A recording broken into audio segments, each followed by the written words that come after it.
വയനാട് വടക്കനാട്ട് നീർത്തട വികസന പോത്തുവളർത്തൽ പദ്ധതിയുടെ പേരിൽ ലക്ഷങ്ങളുടെ ജപ്തി നോട്ടീസ് ലഭിച്ച കാട്ടുനായ്ക്ക കുടുംബങ്ങൾ 2021-22 കാലയളവിൽ നടപ്പിലാക്കിയ പദ്ധതിയിൽ പോത്തിനെ വാങ്ങി തിരിച്ചടവ് മുടങ്ങിയ കുടുംബാംഗങ്ങൾക്കാണ് ലക്ഷക്കണക്കിന് രൂപയുടെ റവന്യൂ റിക്കവറി നോട്ടീസ് ലഭിച്ചത്.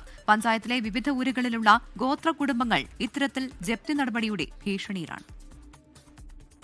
ഒരു ജീവിതം നമുക്ക് മുന്നോട്ട് കൊണ്ടുപോകാനും ബുദ്ധിമുട്ടാണ്. അപ്പോൾ അത് അടയ്ക്കാൻ പറയുന്നുണ്ട്. ഞങ്ങൾ എന്തുകൊണ്ട് അടയ്ക്കണം?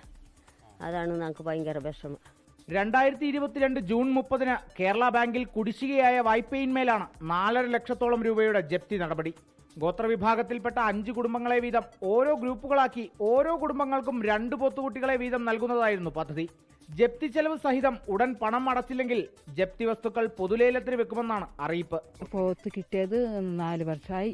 അപ്പം പറഞ്ഞു വേണ്ട, പൈസ വേണ്ട, ഒരു 10 അത്രയെങ്കിലും അടിച്ചാൽ മതി എന്ന് പറഞ്ഞു. പിന്നെ കത്ത് വന്നു, ഞങ്ങൾക്ക് 50,000 കൊടുക്കാൻ പറഞ്ഞു ഒരു ജോഡിന്.